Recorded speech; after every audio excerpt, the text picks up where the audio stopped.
Hi, today is the first of several walks I'm going to be bringing you along over the coming weeks.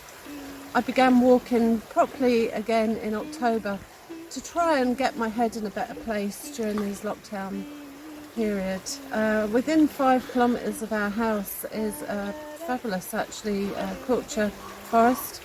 I know that there are pros and cons of this type of forestry, but we really enjoy coming here. I'll be looking at what's happening, how nature's changing, maybe some different kind of buds or flowers, and maybe on your own walks give you an opportunity to look out for some of them and see if you can find them where you live.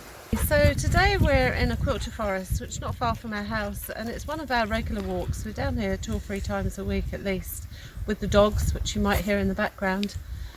People often say, do you not get bored doing the same old walk every time? But actually we really don't, because every time we're down here we're seeing different things.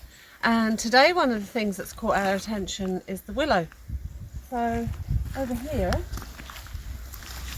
there's willow growing all the way along the edge of this forestry, and the sunlight just caught some of the buds on the willow, which are just beginning to open. So it's mid-January now, and first of all the buds will break, the catkins will come out, and then the leaves will start to develop. Willow's a really important food source for bees actually. They love the pollen on the willow flowers, I guess, as they come out. So this is really beneficial. Also, I use it in basket making or willow wreath making in the winter. So one of the other things that's caught our eye in the woodland today is the gorse. There's really not much flowering at this time of year, certainly where we live 300 metres above sea level. But one thing that is the gorse. Gorse, or furze as it's also known, is said to be a symbol of love and fertility. And it was said to be lucky to have sprigs of gorse in bridal bouquets. Apparently bad luck to present a sprig of gorse or accept a sprig, but you can pick it yourself and put it in. Me, I wouldn't go anywhere near it personally. These are wicked great thorns on it, but the flower is amazing. It flowers all year.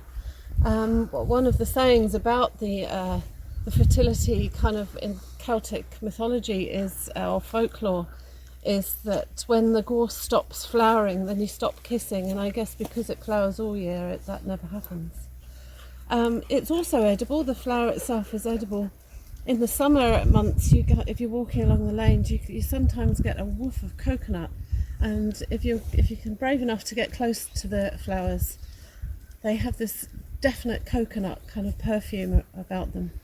I've seen recipes online for gorse ice cream, gorse flower ice cream, which you might want to check out, but for the moment we'll just enjoy it. It's another one that's really good for biodiversity, another one that bees like to feed upon, and yes, so keep an eye out for the gorse and enjoy the colour at this time of year. Thanks for joining me on the walk today.